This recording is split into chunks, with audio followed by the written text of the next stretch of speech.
आज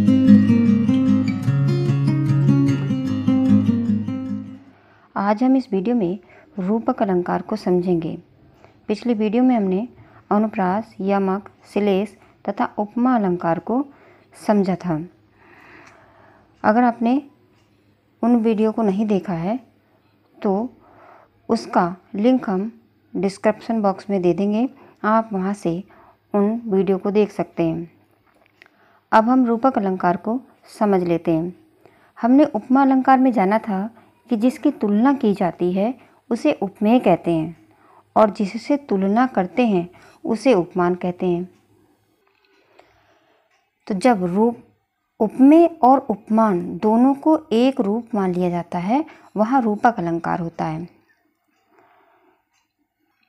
जैसे एक पंक्ति है, मैया मैं तो चंद्र खिलौना ले हूँ, तो यहाँ पर रूपक अलंकार है क्योंकि यहाँ तुलना न करके उपमेय खिलौने को ही उपमान चांद बता दिया गया है, इसीलिए यहाँ पर रूपक अलंकार होगा।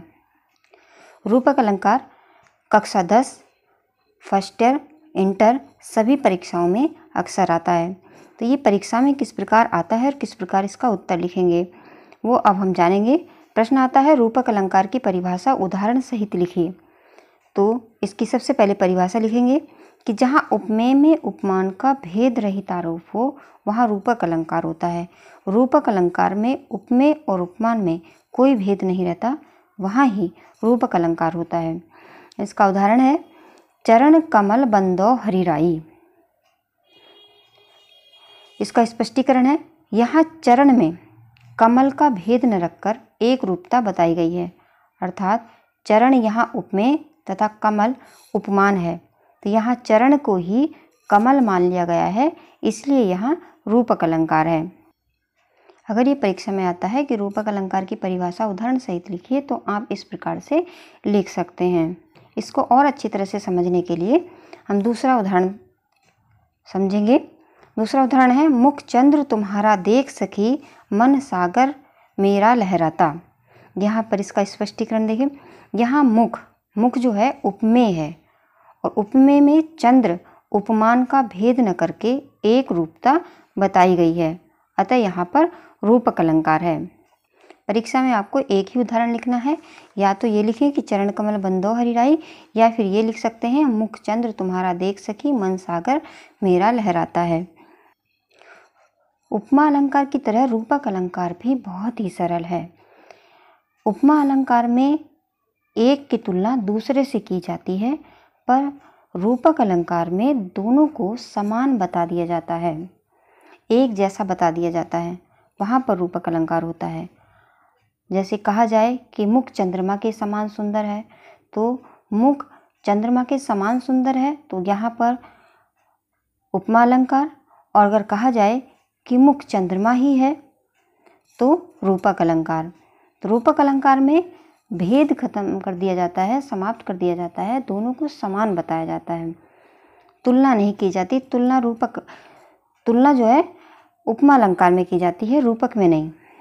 इसको और अच्छी तरह से जानने के लिए उपमा अलंकार और रूपक अलंकार में अंतर जान लेते हैं, तो बहुत अच्छी तरह से उपमा और रूपक में जब अंतर जानेंगे तो ये दोनों ही जो अलंकार हैं अच्छी तरह से समझ में आ जाएंगे। जैसे एक वाक्य है राधा का मुख चंद्रमा के समान सुंदर है, तो यहाँ पर उपमा अलंकार है क्योंकि राधा का मुख चंद्रमा के समान सुंदर बताया है कि जो राधा का मुख है वो चंद्रमा के समान सुंदर है। जैसे चंद्रमा सुंदर होता है वैसे ही राधा का मुख भी सुंदर है, तो यहाँ पर उपमा अलंकार होगा। अगर कहा जाए कि राधा का मुख चंद्रमा है, यहाँ पर राधा के मुख को चंद्रमा के समान सुंदर नहीं बताया जा रहा, बल्कि कहा जा रहा है कि जो राधा का मुख है वो चंद्रमा है, यानी कि चंद्रमा के समान सुंदर नहीं है, बल्कि चंद्रमा जैसा नहीं है, बल्कि राधा का मुख चंद्रमा है। दोनों में ये अंतर है कि उसमें समान बताया जाता है और इसमें एक रूपता बताई जाती है, दोनों को एक जैसा ही बताया जाता है। तो यहाँ पर रूपक अलंकार है। राधा का मुख चंद्रमा के समान सुंदर है, तो यहाँ राधा के मुख को चंद्रमा के समान सुंदर बताया है, तो यहाँ उपमा अलंकार हुआ। और राधा का मुख चंद्रमा है। यहाँ राधा का मुख उपमेय और चंद्रमान उपमान है। उपमा अलंकार में चंद्रमा के समान सुंदर बताया गया है, पर रूपक अलंकार में राधा के मुख को ही चंद्रमा बताया गया है। दोनों के बीच अंतर को समाप्त कर दिया गया है। दोनों में एक रूपता को दिखाया गया है, अतः यहाँ रूपक अलंकार है। रूपक अलंकार को और अधिक समझने के लिए अगर किसी की सुंदरता का वर्णन किया जाता है कि यह तो चंद्रमा के समान सुंदर है, तो उपमा अलंकार, और कहा जाए कि यह इसका मुख तो चंद्रमा ही है, तो रूपक अलंकार। तो दोनों में बस यही अंतर है। तो आज इस वीडियो में हमने जाना कि उपमा अलंकार और रूपक अलंकार में क्या अंतर है, और रूपक अलंकार जब परीक्षा में आएगा तो हम किस प्रकार से लिखेंगे, ये हमने लिख के बता दिया है, ताकि इसी तरह से बच्चे जो है लिख पाएँ और परीक्षा में अच्छे अंक ला पाएँ। तो आज हम इस वीडियो में इतना ही पढ़ेंगे और अगली बार दूसरी वीडियो में मिलेंगे अगले अलंकार के साथ। तब तक आप इस वीडियो को देखिए और समझिए, और समझ करके अगर आपको अच्छी लगे तो अपने मित्रों के साथ शेयर कीजिए। धन्यवाद।